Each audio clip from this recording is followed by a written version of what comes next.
Been over this way too many times to even count, so I'm just gonna jump straight into it. I have a theory, a game theory, if you will, and quite honestly, I think it's good.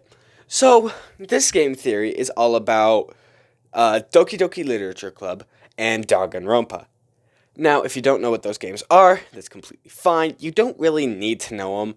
There will be spoilers. If you don't, I'll just gloss over. So I recommend you go find a YouTuber, or if you have Xbox or PlayStation, Danganronpa Anniversary. If you have anything, Danganronpa, especially Xbox, because Danganronpa all three Danganronpa games that I'll be considering in here. I might do Ultra Despair Girls. Those are on the Game Pass, and then and then also there are Persona games, which I absolutely loved the fifth one, and I'm planning on playing the third and fourth on stream.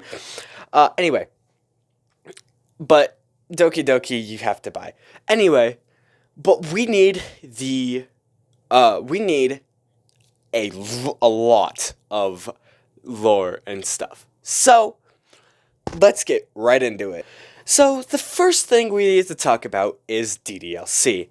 And the reason I say this is because it's the longer one, because there's a theory. I won't go too in-depth to it, but Game Theory made a theory on DDLC, which I recommend you go check it out, because it is absolutely awesome. I agree with it, and this theory sprouted from that theory, so I have to give MatPat credit where credit is due. I'm not stealing his thing, I'm building on top of it. So, DDLC is a game where the main protagonist, or you, but the main protagonist is a high school student, where, is a high school student that goes to a club via his best friend Sayori. And, he goes there for a couple days, and all of a sudden, and like, Sayori seems fine the first couple days, and then things just start rapidly declining once you reach a certain point. They start rapidly declining, and at the end of the game, you realize that one of the characters has become self-aware and has been deleting characters off of your PC. Now, MatPat's theory states, MatPat's theory needs DDLC Plus. DDLC Plus, what it does, it just gives you a few extra content things like side stories and everything. However, we do need the email section of this. Throughout DDLC Plus, as you get achievements and stuff, you get emails. Some are from Ive Laster, some are from other characters. We need to focus on Ive Laster. When the first email we get from Ive states that he's back from his vacation, he wants to know what's going on, and he wants to start a meeting, yada yada yada. However, this isn't how Ive talks in the rest of the emails. He talks with like abbreviations like OMG, LOL, and he uses numbers, and the writing style in the last email doesn't fit, because in the first email, I mean, in the emails you get further into the game, Ive starts talking with lowercase letters all the time, and LOL and OMG and stuff like that. So, what's with the sudden change?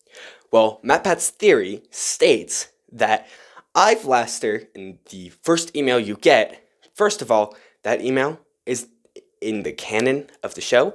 Well, not the show. The game is the last email that you should have gotten, or the last email sent out. So, the ones you get further onto the game, that is the true Ive Laster.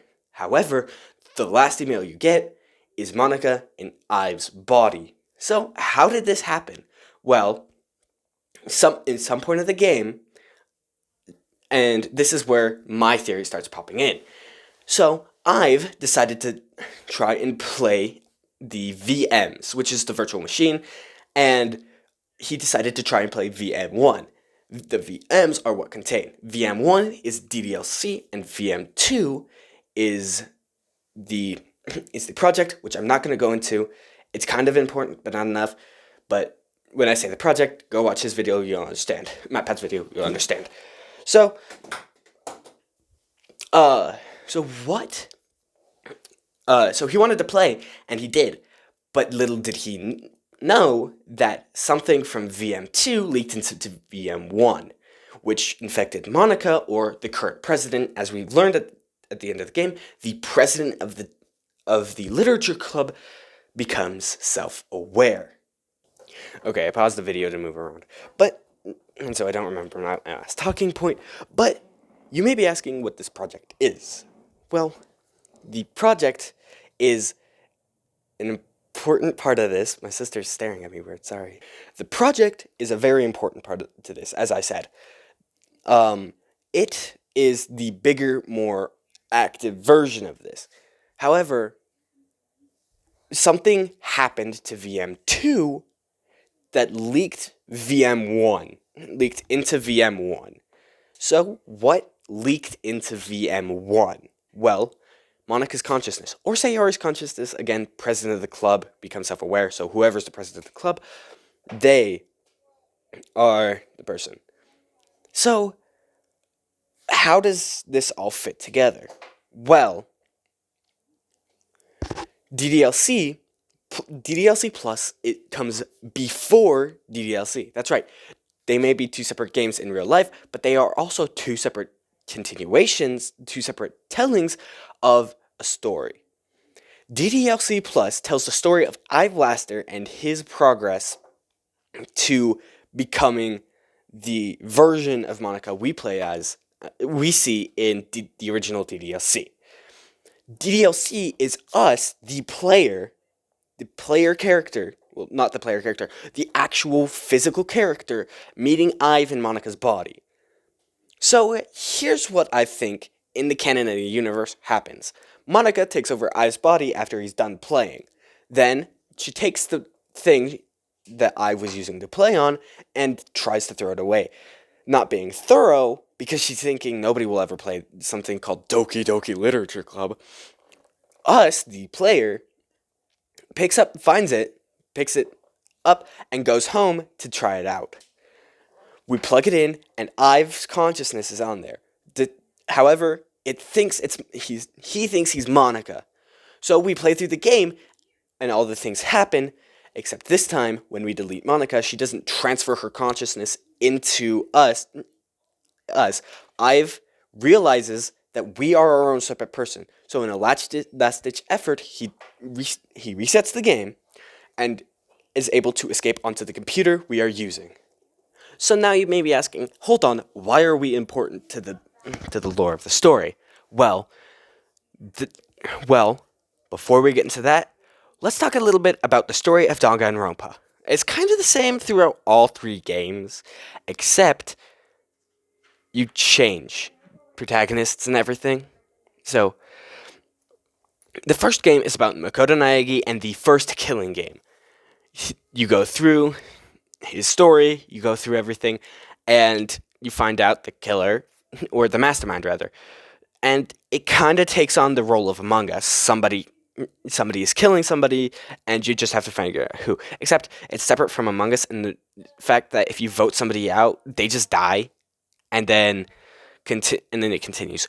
The thing, and Hajime's story is he's a remnant spare, and and he's in the Near World program, and yada yada yada, and they find out the mastermind.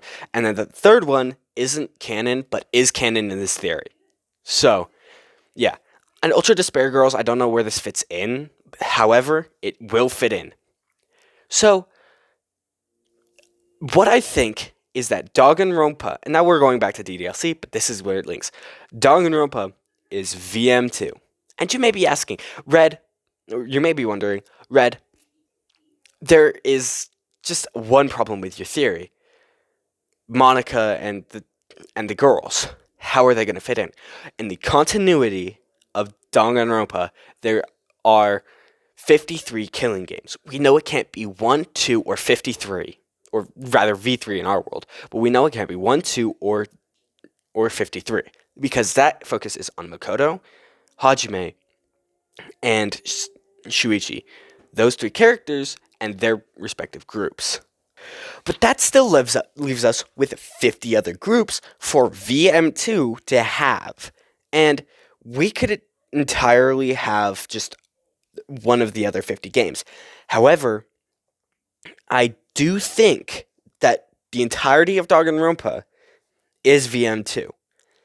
What happens uh is they released it and then the other 50 games got corrupted or they weren't ready for release or something from Metaverse. From Metaverse in cooperation with Spike Chunsoft. So Metaverse decided, okay, 1, 2, and 53 are done, so we can send those games off to Spike Chunsoft, and they can release it, and Danganronpa will exist. Little did they know that there was a person among them who wanted to stop VM2, or do something with VM2. Monica in Ivelaster's body. And this is the climax of my theory. So, the climax of my theory is Monica in Ivelaster's body is trying to stop VM2 or do something with VM2 to release her true friends or something. While us, the player or the real life person, and Ivelaster have hacked into Metaverse's servers and somehow into VM2, and that's where it is. Monica is controlling Monica, the character Monica, inside Danganronpa. And we are controlling the main character, whatever the name is. Let's just say it is... let's just say it is Ren. Because I like the name Ren. Ren is a player character. And the reason Monica is so much smarter than the other... The reason why the Literature Club president is so much smarter than everybody else is because Danganronpa has more advanced servers and is able to have more thinking ability. The AI from Danganronpa, like let's just say Danganronpa 22. 28. 27. Danganronpa 27 is the one that holds Monica, Natsuki, all those characters. And Monica's, or the president's, has come into hers, and it's Monica, has come into the head. Monica escapes into Ivelaster's body. Ive comes to us unknowingly, but does great help. We hack into the servers to defeat Monica because I know what she's doing because he was inside her head, and we have to stop Monica. The end ends up with the whole game with both VMs turning off and Ive returning to his body and everything and stuff like that. Somehow, you guys make it work in the comments, but Ive returns to his body, congratulates us with something, and we get to move on. That is my theory, and I think it is a good one. I think that this works. And there's a little more time, but there's a little more of it that I would like to talk about, but I'm running out of time. I have like 1 minute left because YouTube stuff. If you want to hear more, hit that like button, hit that subscribe button, and once again, tell me if there's anything in the comments that I could have missed. Again, there is still more stuff I want to talk about, so I'm gonna need a second video, but I need to make sure you guys want to see it. So, like, subscribe, tell me in the comments if I missed anything, and tell me if you want more. And I will see you guys in my next video, or short, or whatever. So, I will see you guys later. Peace.